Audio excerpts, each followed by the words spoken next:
오늘은 필리핀 단기 선교팀 파송식이 있는 날이죠.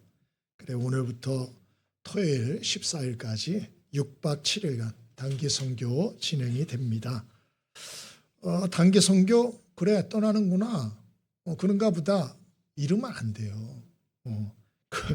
올해표가 주 안에서 연합하는 교회잖아요. 우리가 영적으로 가족 아닙니까? 그러면 그렇게 생각하면 안 되죠. 그렇잖아요? 여러분이 힘든데 만약에 교회에 다른 사람이 힘든가 보다. 그럼 기분 좋아요? 안 좋죠. 저런 사람이 다 있어. 당연히 이렇게 되는 거죠. 가족이 아니죠. 응? 단기 선교팀은 개인의 이름 걸고 나가는 게 아니고 은성교회 이름으로 나가는 겁니다. 그 누구도 이름을 앞세우지 않아요. 저조차도 마찬가지입니다.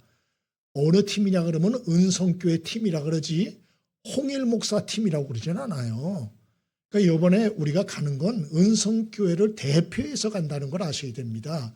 그래서 여러분들이 참 우리가 이런 교회를 대표해서 나가는 것이기 때문에 여러분이 좀 어디에 계시든지 우리 선교팀의 안전과 건강을 위해서 또 사명을 잘 감당할 수 있도록 기도해 줄 수 있게 되길 바랍니다. 왜 그러냐? 우리 팀이 가서 잘하면 그 축복과 은혜가 우리 교회에 임하는 거예요. 교회 이름으로 나갔기 때문에 그 축복도 교회에 임해요. 그리고 성도들에게 임하는 것입니다. 깨달음이 있게 되길 바랍니다. 항상 마음을 좀 넓히십시오. 생각을 좀 넓히시고 뭐든지 이렇게 하셔야 됩니다. 그리고 비록 외국에는 나가지는 않지만 이 땅에서 또 선교적 삶을 사는 데 대해서도 여러분이 좀 용기를 내고 또 도전하는 이런 도전과 용기가 회복되는 시간 됐으면 좋겠습니다. 우간다에 어떤 목사님이 글을 썼더라고요. 마태복음 28장을 갖다가 가지고 얘기를 하시는데 이런 내용이에요. 읽어드릴게요. 선교의 명령은 가라는 것이 본질이 아니고 제자 삼으라는 것이 핵심이다. 고양이가 고양이를 낳고 사람이 사람을 낳듯이 당신이 제자야 제자를 삼을 수 있다. 너무나 예수님의 제자 같지 않은 그러한 분들이 선교사로 많이 와서 상처와 문제를 많이 일으키고 있는 것도 사실이다. 그러므로 부디 서두르지 말고 예수님을 따르는 제자가 먼저 되어라. 먼저 주님이 사용할 수 있는 사람이 먼저 되기를 바란다. 그랬어요. 저는 한 대 탁 두둥겨 맞은 그런 기분이었어요. 이게 정말 맞는 얘기거든요. 어딜 가는 게 먼저가 아니에요. 선교 땅 끝까지 그게 아니라니까. 먼저 제자가 돼야 된다. 그런 얘기예요. 먼저 하나님이 쓰실 만한 사람이 돼야 된다. 그래서 오늘 저는 우리가 예수님이 사용하실 수 있는 선교적 삶을 살기 위해서 필요한 것이 무엇인지에 대하여 우리 같이 한번 생각해 보고자 합니다. 바라기는 오늘 말씀을 마음에 잘들 새기셔서 예수님을 따르는 바른 제자가 되는 게 먼저니까 선교지 단기 선교 가느냐 안 가느냐 그게 중요한 게 아니고 내가 예수님을 따르는 바른 제자가 되어 주님께 어디에 있든지 아름답게 쓰임받는 선교적 삶의 주인공 되는 게 훨씬 더 중요하다. 여러분 마음을 다시 한번 새롭게 하셔서 저와 여러분이 예수님을 제대로 따르는 선교적 주인공들 될 수 있길 바랍니다. 그러면 우리가 선교적 삶에 쓰임받기 위해서 어떻게 해야 되는가 몇 가지를 생각해 보겠습니다. 첫 번째로 22절입니다. 함께 읽어봅니다. 22절 함께 읽습니다. 자 시작.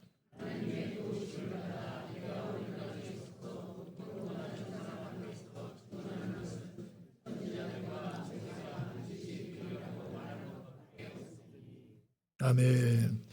첫 번째로는 한번 따라해 보시죠. 하나님의 도우심을 확신하고 살아야 된다. 하나님의 도우심에 확신을 갖고 사셔야 돼요. 확신. 하나님의 도우심에 대한 확신. 사도 바울은 3차 선교여행을 끝내고 예루살렘에 도착하죠. 그런데 예루살렘에는 사도 바울을 죽이려는 사람들이 많았어요. 그 이유는 유대교의 입장에서 생각을 해보세요. 사도 바울은 배신자 중에 배신자입니다. 원래 사도 바울은 유대교의 정통 신자요 스승 랍비 입장에 서 있던 자예요. 그런데 그런 자가 배신자가 되어 전 세계를 다니며 그것도 회당에 들어가서 예수의 복음을 증거하니 유대교인들을 전 세계적으로 흔들고 있는 거예요. 뒤흔들고. 그러므로 유대교인들 입장에서 사도 바울은 제거 대상 1호인 것입니다. 그런데 그런 사도 바울이 유대교의 본산인 예루살렘 성에 직접 들어온 거예요. 자기 말로. 그리고 예루살렘 성전에서 히브리 말로 간증 설교를 시작하는 겁니다. 이게 정신이 나간 거죠. 그래서 분노한 유대인들이 이 자는 이거 살려두면 안 된다. 분노를 해서 들고 일어나 죽이려고 할 때에 기가 막힌 타이밍에 로마의 천부장이 수백 명의 로마 군인들을 이끌고 나타납니다. 그리고 사도 바울을 체포해요. 그리고 총독부가 있는 가이사랴로 호송합니다. 그리고 바울은 2년 동안이나 바로 로마 총독부 가이사랴 감옥에서 감옥살이를 하게 되는데 20년 동안 선교 생활을 하면서 쉬어본 적이 없어요. 너무 지쳐 있었거든요. 그래서 2년 동안 가이사랴 감옥에서 안전하게 안식의 시간을 갖게 되는 것입니다. 그리고 로마 총독 벨릭스가 베스도로 바뀌게 돼요. 그가 이제 바뀌게 되는 거죠, 임무가.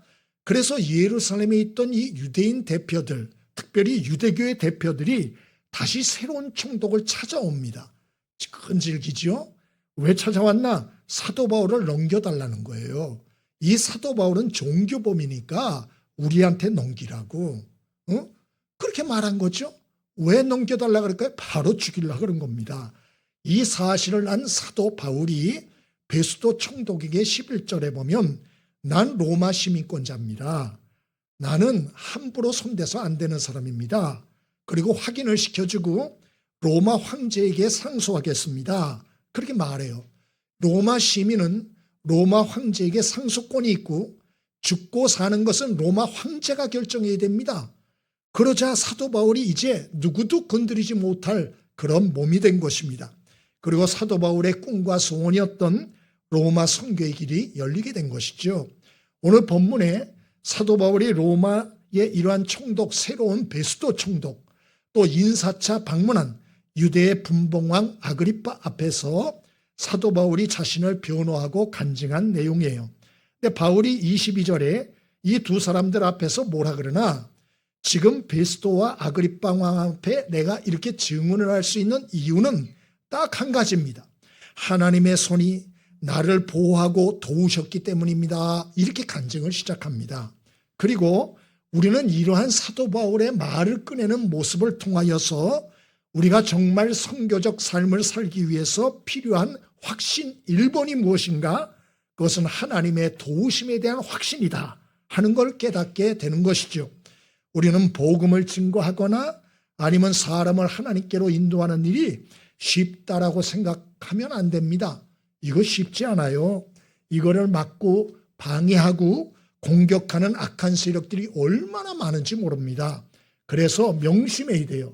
선교적 삶을 선교지에서 살거나 아니면 우리의 지역에서 살거나 할 때 그런 결심을 하고 한번 살아보겠다 하면 여러분 사탄이 가만두질 않아요. 치열한 공격이 시작이 됩니다.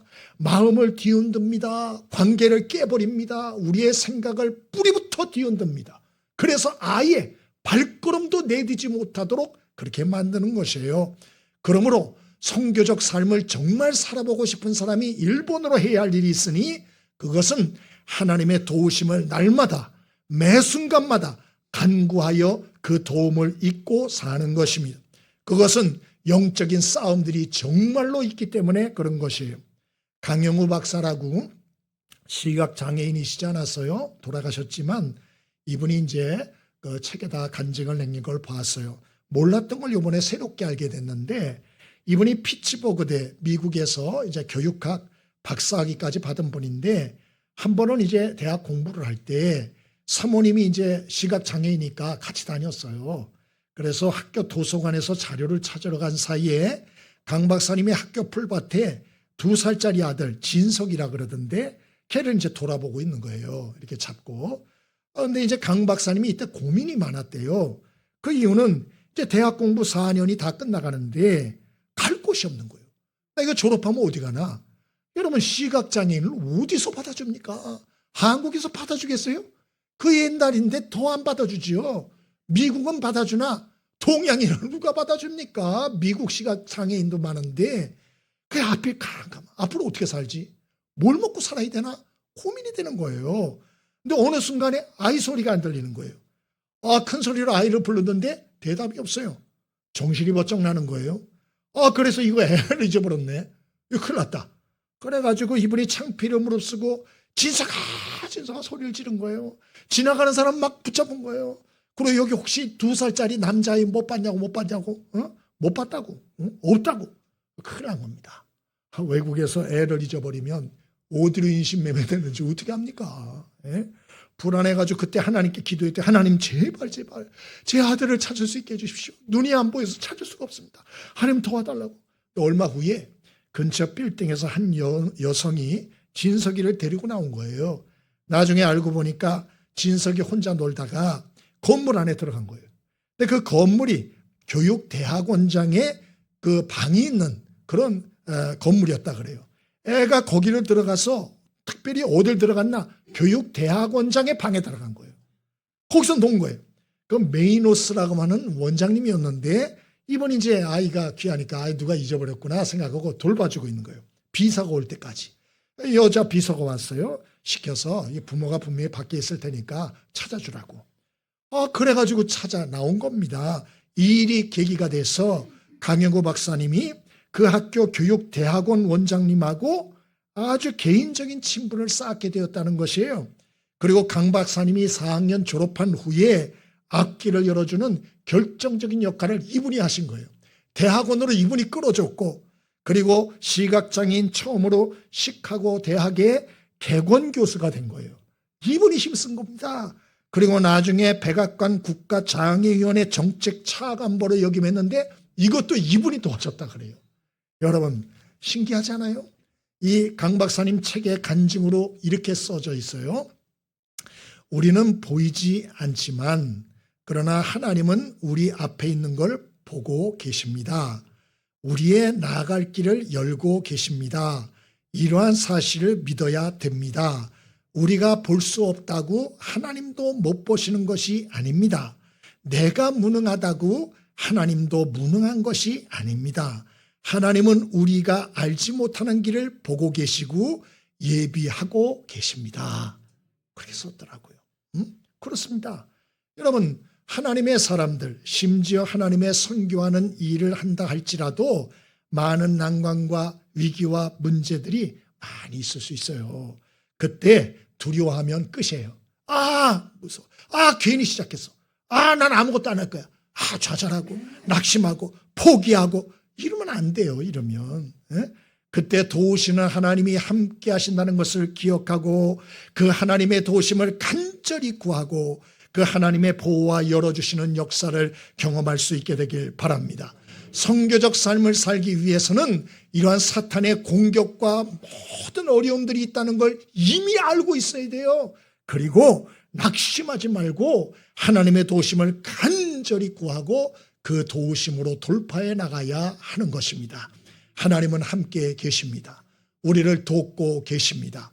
그 도우심에 대한 확신을 가지고 살 수 있길 바랍니다. 두 번째입니다. 어떻게 우리가 선교적 삶을 살아낼 수가 있을까요? 23절입니다. 함께 읽어봅니다. 23절 함께 읽습니다. 시작.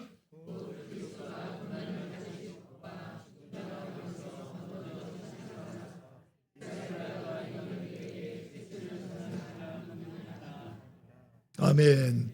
첫 번째로는 하나님의 도우심에 대한 확신을 가지고 사셔야 돼요. 두 번째로는 거룩한 열정을 가져야 합니다. 따라해 보시죠. 거룩한 열정을 가져야 합니다. 사도 바울은 새로 부임한 베스도 총독과 유대의 분봉왕 아그리빠 왕 앞에서 담대히 복음을 증거하죠. 예수님의 십자가와 부활의 복음을 증거하는데요. 이에 대한 새로 부임한 베스도 총독의 반응이 어땠나? 24절이죠. 바울아, 내가 미쳤도다. 내 많은 학문이 너를 미치게 했다. 이렇게 말한 거죠. 사도 바울이 사람이 로마 시민권자라 그러니까 좀 지적이고 세련되고 뭐 이럴 줄 알았는데 뭐 예수님이 십자가에 죽었는데 죽음에서 살아났다. 뭐 이런 얘기를 하니까 베스토 총독이 충격을 받은 것 같아요. 그리스의 철학자 아리스토텔레스가 사람을 설득하는 방법 3가지를 말한 적이 있어요. 첫째가 로고스예요. 누구를 설득하고 싶을 땐 이성적이고 논리적인 말을 해야 된다는 거예요. 말을 하는데 자기도 못 알아들어.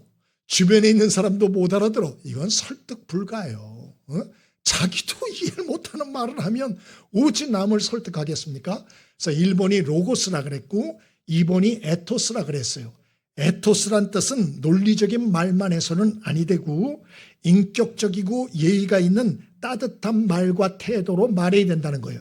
그 말이 앞뒤 전후좌우가 딱딱 들어맞아도 건방지게 차갑게 얘기를 하면 아무도 안 들어요. 한 사람도 설득할 수가 없다. 그런 얘기죠. 따뜻한 태도로 설득해야 된다. 마지막 3번째가 파토스라 그랬어요. 파토스는 뭐냐? 열정이에요. 아리스토텔레스가 3가지 중에서 제일 중요한 게 뭐라고 얘기했는 줄 아세요? 열정이라 그랬어요. 파토스라고. 여러분 세상을 사랑하는데 열정이 필요해요. 붕어빵 장사를 하나 하더라도 부끄러워서 사주세요. 사주세요. 이거 사람들이 사줄까? 창피해. 이거 사람들이 사줘. 이러면 안 사요. 아무도 안 사요. 그런데 붕어빵을 하더라도 붕어빵 사세요. 따끈따끈 나온 붕어빵 사세요. 안 먹으면 평생 후회하실 겁니다. 맛있는 붕어빵 사세요. 사세요. 사세요. 이래야 사람들이 이러면서 관심을 가지는 거예요. 그래서 아리스토텔레스도 파토스가 제일 중요하다고 말을 한 것입니다. 신앙생활은 어떨까? 더 말할 것도 없어요.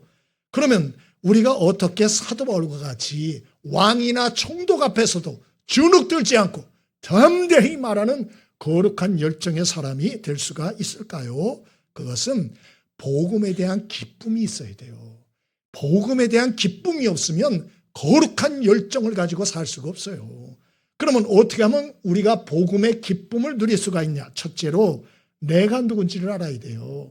성경은 우리가 주고 마땅한 죄인이요 쓸모없는 죄인이요 그렇게 말하잖아요. 하나님 앞에서 우리가 그런 자라는 거예요. 하나님 앞에서. 지난주에 말씀드린 것처럼 사형을 기다리는 사형수다. 성경 그렇게 말해요. 사도 바울은 디모데전서 1장 15절에 그래서 내가 죄인 중에 괴수다. 그렇게 말하지 않았어요? 그러니까 성경적인 자아관은 뭐냐? 하나님 앞에 가져야 할 자아관은 내가 사형 직전에 2손이 묶였어요. 목에 줄이 내려왔어요. 이미. 머리에 두건이 씌워졌어요. 사형을 기다리고 있어요. 지금 벌써 저 버튼을 누르려고 한 사람이 있어요. 버튼만 누르면 밑에가 탁 떨어져요. 의자가 딱 떨어지면서 그냥 가는 거예요. 지금 그러고 있는 게 나다 이 말이에요. 그게 성경이 말하는 거예요. 그게 내 모습이에요. 내 모습. 이걸 알아야 되고요. 또 복음의 기쁨을 가지려면 2번째로는 그럼에도 불구하고 죽어 마땅하고 지옥의 아랫목에 내려갈 죄인이지만 하나님이 버리지 않고 예수 그리스도의 십자가의 공로로 우리 죄를 다 씻어주시고 구원하여 주셨다. 하나님의 자녀 삼아주셨다. 천국 백성 삼아주셨다. 이게 바로 여러분 이 사실을 우리가 알아야죠. 하나님의 사랑을 알아야 된다. 그런 뜻이에요. KTF 부사장인 조서환 장로님이라고 계시죠. 이분이 간증 예전에 한 게 있는데 23살 때 육군 소위로 임관했는데 군생활 중에 불의의 사고로 오른쪽 손목을 잃습니다. 여러분 남자가 오른쪽 손목 잃으면 쉽지 않습니다. 예? 그 당시에 여러분 여자친구가 하나 있었는데 이분이 병원에 있을 때 사랑으로 지극정성 간호를 해줬대요. 그래서 부상의 아픔을 극복해 가는데 어느 날 이 여자친구의 아버지가 나타난 거예요. 그리고 끌고 가려고 그러는 거예요. 너 지금 뭐 하는 거냐고. 응? 근데 이 딸이 저항을 하면서 아버지에게 참 이렇게 호소를 했대요. 근데도 아빠가 얘기를 했대요. 그래, 이 남자를 택할 것이냐 부모를 택할 것이냐 둘 중에 하나를 택해. 그랬답니다. 근데 이 여성이 뭐라 그랬나 이렇게 말했대요. 만약 아버지가 손을 잃었다면 엄마가 어떤 태도를 보이길 원하세요? 저는 이 남자의 전부를 사랑하고 있지 손만 사랑하는 게 아니에요. 그랬대요. 그래서 아버지가 아무 소리 못하고 돌아갔답니다. 그리고 이 조선한 부사장이 그때 결심을 했대요. 내가 평생 이 여자만은 행복하게 해주며 살겠노라 결심을 했답니다. 그래가지고 진짜 KTF 부사장까지 되고 장로까지 됐어요. 왜냐? 그 여자친구가 예수 믿었거든요. 예수 이분이 원래 안 믿던 사람이에요. 부인 따라 교회를 나간 거예요. 부인 따라. 진정한 사랑은 조건이나 자격을 따지는 것이 아닙니다. 하나님의 사랑이 이와 같아요. 하나님의 사랑은 우리가 조건도 없고 자격도 없지만 우리를 사랑하시는 사랑, 무조건적 사랑이에요. 그게 하나님 사랑이에요. 그럼 왜 우리를 그렇게 사랑하나? 왜 아들까지 보내서 내 대신 죽게 했나? 하나님이 나를 왜 이렇게 사랑하나? 답은 몰라요. 몰라. 그게 정답이에요. 기가 막히는 거죠. 신의 악단이라는 영화 혹시 보셨습니까? 안 보신 분들은 제발 가서 보십시오. 보세요. 이제 얼마 안 남았어요. 이제 100만 넘을 거라 그러는데 꼭 보십시오. 미공개 영상이 나왔더라고요. 제가 미공개 영상도 한번 봤는데 이제 뭐 아시다시피 보이부 장교의 희생 덕분에 따돌리잖아요. 자기가 죽을 각오를 하고. 그래서 신의 악단들, 이 사람들이 탈북에 성공합니다. 그 영상이 나왔더라고요. 그래서 호텔에서 방에 탁 커튼을 치고 이 사람들이 탁 앉아 있는데 안기부 요원이 거기 와요. 인상을 탁 쓰고 봅니다. 그러더니 나중에 확인을 한 다음에 그 안기부 요원이 이렇게 얘기를 하더라고요. 여러분은 이제 자유입니다. 그러더라고요. 그랬더니 탈북한 사람들이 어떻게 했을까요? 만세! 그랬을까요? 후리당! 그랬을까요? 아니에요. 다 울어요. 아무 소리 못해. 다 울어. 왜? 그건 자기들을 탈북시키기 위해서 자기를 희생한 보이부 장교의 희생이 너무 고마운 거예요. 이 보이부 장교 원래 믿던 사람도 아니에요. 이 사람들과 함께 하다가 믿게 된 사람이라고. 근데 자기가 죽기로 작정하고 이 사람들을 빼돌린 거예요. 너무 고마운 거예요. 죽어 마땅한 죄인, 쓸모없는 죄인.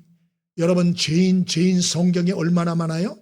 우리가 정말 죄인이라는 얘기는 이건 추상적인 얘기가 아니에요. 이건 철학적 얘기가 아니고 현실이야, 현실.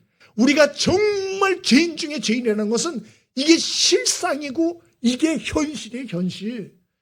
그래서 지옥에 갈 수밖에 없는 죄인 중에 죄인이지만 도대체 하나님이 이 죄인들을 버리지 않으시고 그 아들을 이 땅에 보내어 십자가에 희생하여 대신 죽게 하시고 우리를 죄와 사망 심판에서 구원하시고 하나님의 자녀가 되게 하시고 천국 시민이 되게 하시고 또 천국을 상속하는 자가 되게 하셨다. 왜? 모르죠.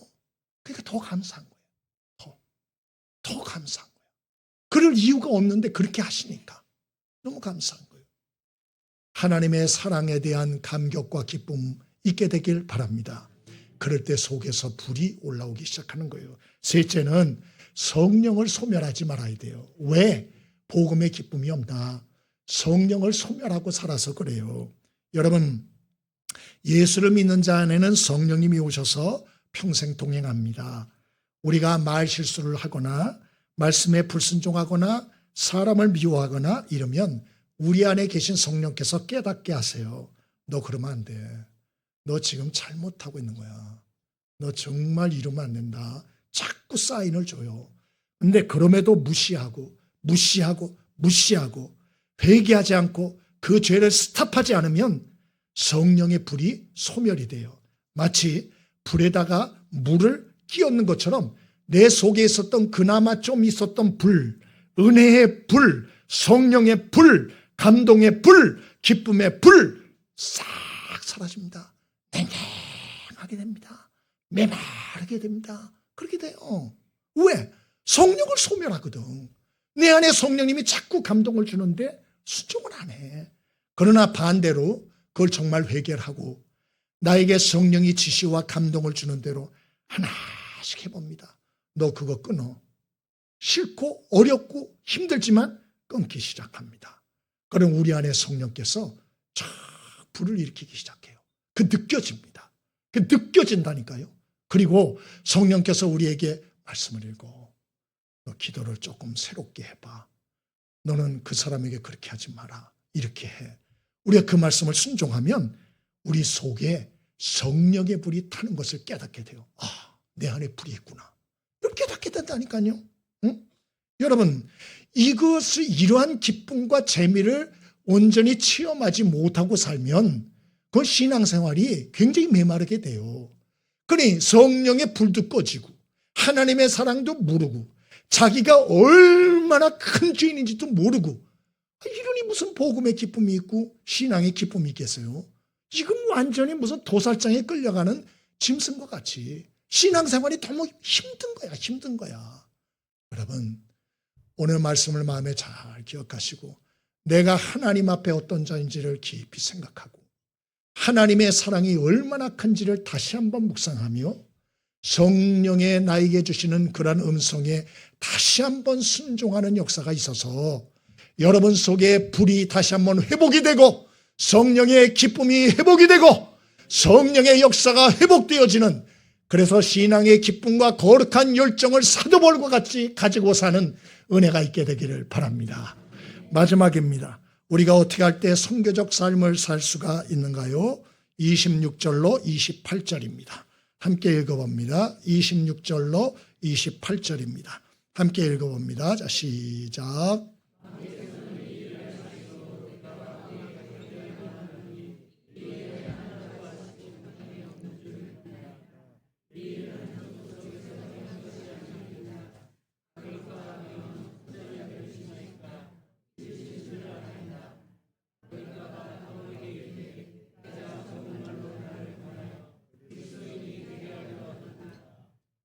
아멘. 예, 첫 번째로는 하나님 도우심의 확신을 가져야 된다 그랬죠. 두려워하면 안 돼요. 두 번째로는 거룩한 열정이 있어야 됩니다. 불이 있어야 돼요. 불이.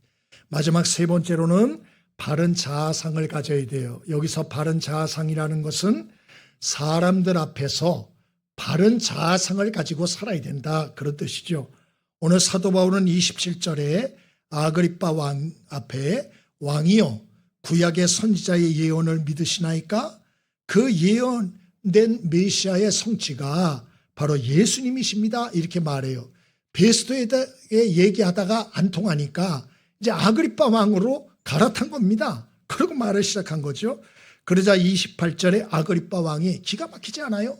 죄수 주제에 지금 왕이고 총독 앞에서 오히려 훈계를 하고 있는 거예요. 그 얼마나 같지 않겠어요? 그래서 28절에 아그리빠 왕이 이렇게 소리칩니다. 내가 적은 말로 나를 권하여 그리스도인이 되게 하려는도다, 이렇게 말하죠. 여러분, 보통 우리가 법원이나 이런 데 가면 죄수들은 여러분 주눅이 들어서 고개를 푹 숙이고 있거나 입 다물고 있습니다.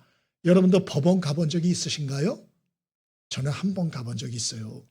교통 을 어겨가지고 결정을 해놓아서 제가 5만 원 내고 하여튼 끝냈는데 법원에 한번 가봤어요. 아, 분위기 무시무시합니다. 거기에 앉아있다가 판사가 딱 들어오면 기립! 그러면 촥 일어나야 돼요. 안 일어나면 안 돼요. 다 일으킵니다. 일어나야 돼요. 기립! 그러면 촥 일어나야 돼요. 판사가 먼저 딱 앉습니다. 착석! 그러면 촥 앉습니다. 가보지 마세요. 판사 좌석도 얼마나 높은 줄 아세요? 아주 위압감인데 쫙 높게 이렇게 보게 돼 있어요. 높이 있습니다. 예? 여러분, 그런데 죄수가 거기서 고개를 뻣뻣이 듭니까? 그럴 수가 없죠.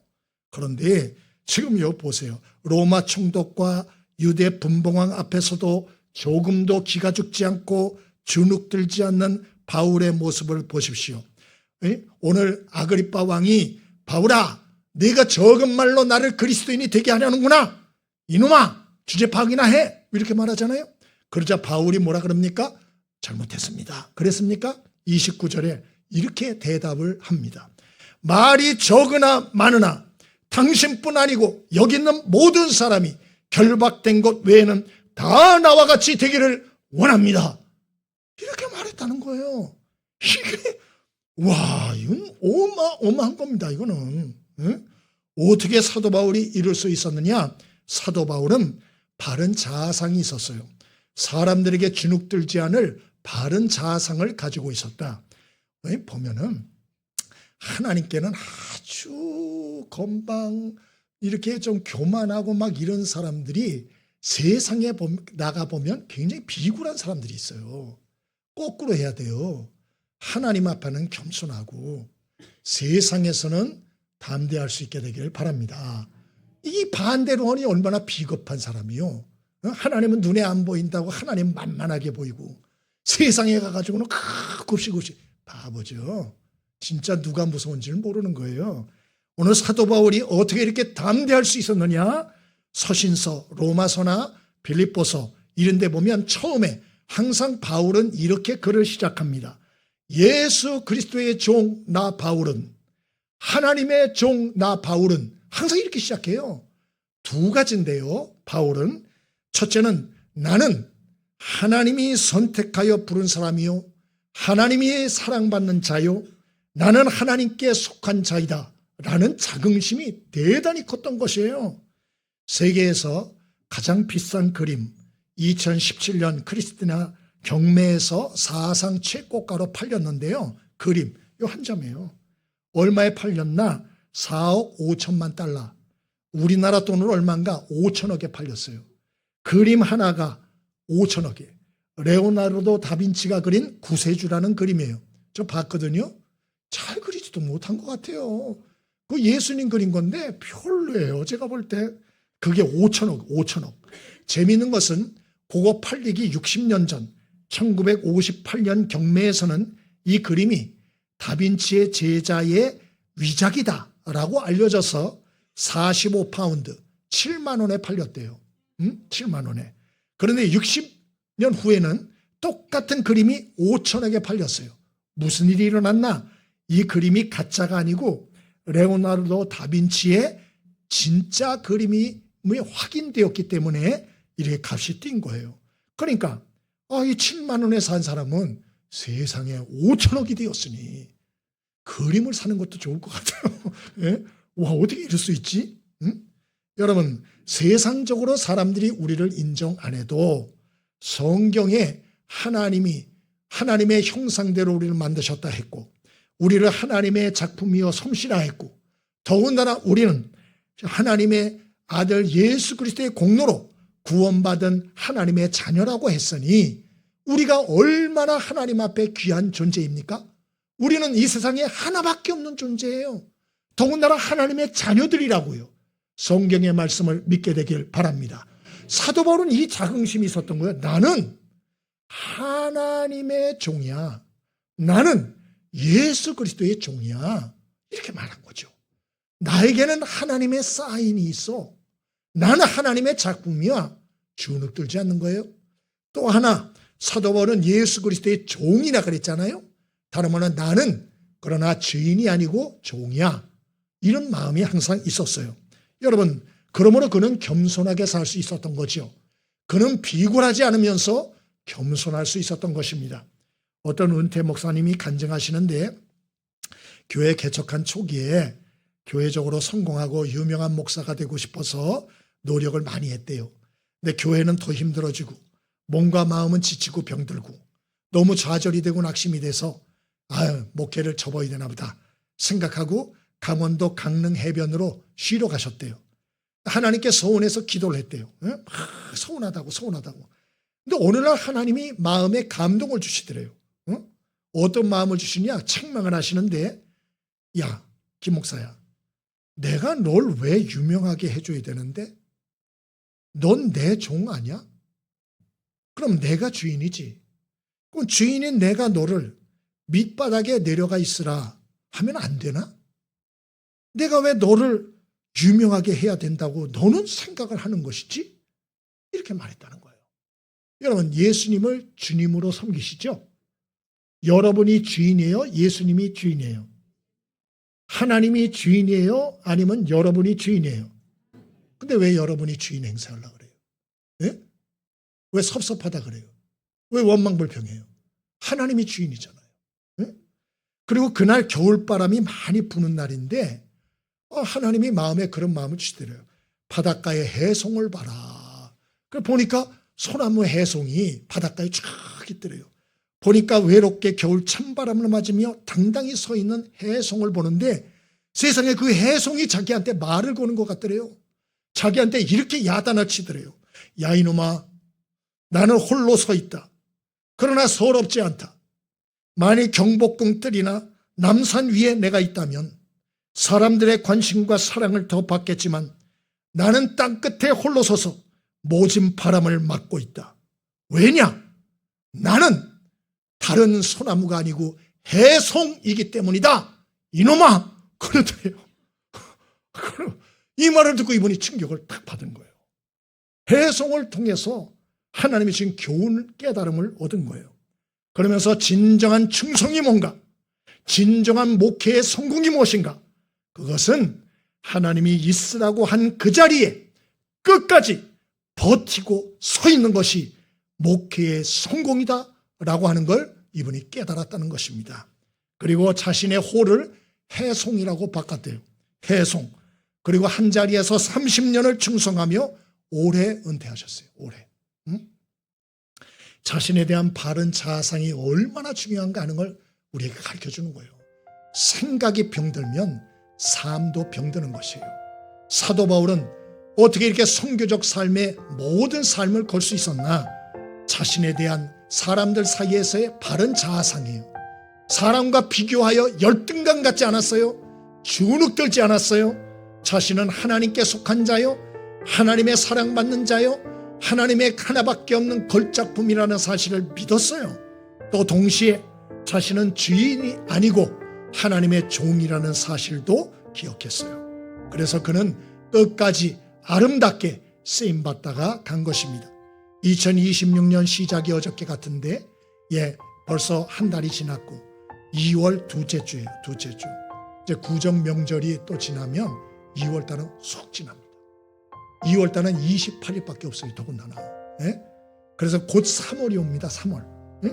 그리고 좀 있다 보면 6월이 되고 좀 있다 보면 9월, 좀 있다 보면 올 한 해가 다 지나게 돼요. 그러면 나는 뭐 하나 이런 생각이 들 거예요. 여러분 구정 명절에 여러분 고향이나 가족 생각나지 않아요? 또 찾을 분들은 찾게 될 것이죠. 우리 인생의 마지막에도 우리 영혼의 본향을 찾아가게 될 거예요. 그곳에는 우리 앞에 하나님 앞에 서게 될 것이고 먼저 앞서갔던 신앙의 용사들을 만나게 될 것입니다. 그때 부끄러움이 있으면 안 되잖아요. 그때 내놓을 게 있어야 되잖아요. 뭔가 떳떳해야 되잖아요. 사도 바울을 만나서도 반갑습니다. 제가 사도 바울 선생님의 설교를 듣고 용기를 얻었어요. 그 거룩한 열정, 용기를 갖고 저도 살기로 결심했습니다. 이렇게 말해야 되잖아요. 사도 바울 앞에 가가지고 도망가고, 딴 데 베드로 앞에서도 도망가고, 예수님 앞에서도 도망가고. 아이고, 정말 이게 가오가 안 서잖아요. 여러분, 좀 우리 멋있게 신앙생활 하다가 갈 수 있게 되길 바랍니다. 예수님 마태복음 28장에 모든 민족으로 제자 삼으라고 세상 끝날까지 내가 함께 하겠다고 약속하지 않았습니까? 저와 여러분이 우리가 선교지에 가든 못 가든 상관이 없어요. 하나님의 도우심에 대한 확신을 가지십시오. 거룩한 열정을 회복하십시오. 바른 자아상을 가지십시오. 열등감에 시달리지 마십시오. 다른 사람과 비교하지 마십시오. 나는 나일 뿐이에요. 내가 할 일과 다른 사람이 할 일은 전혀 틀린 거예요. 우리는 길이 틀린 것입니다. 그러므로 다시 한번 여러분 빛과 소금으로 우리를 부르신 그 하나님의 뜻을 따라 선교적 사명을 잘 함께 감당하여 저와 여러분이 하나님과 사람들 앞에 남길 것을 풍성히 남기고 하나님 앞에 가는 은혜가 있기를 바랍니다.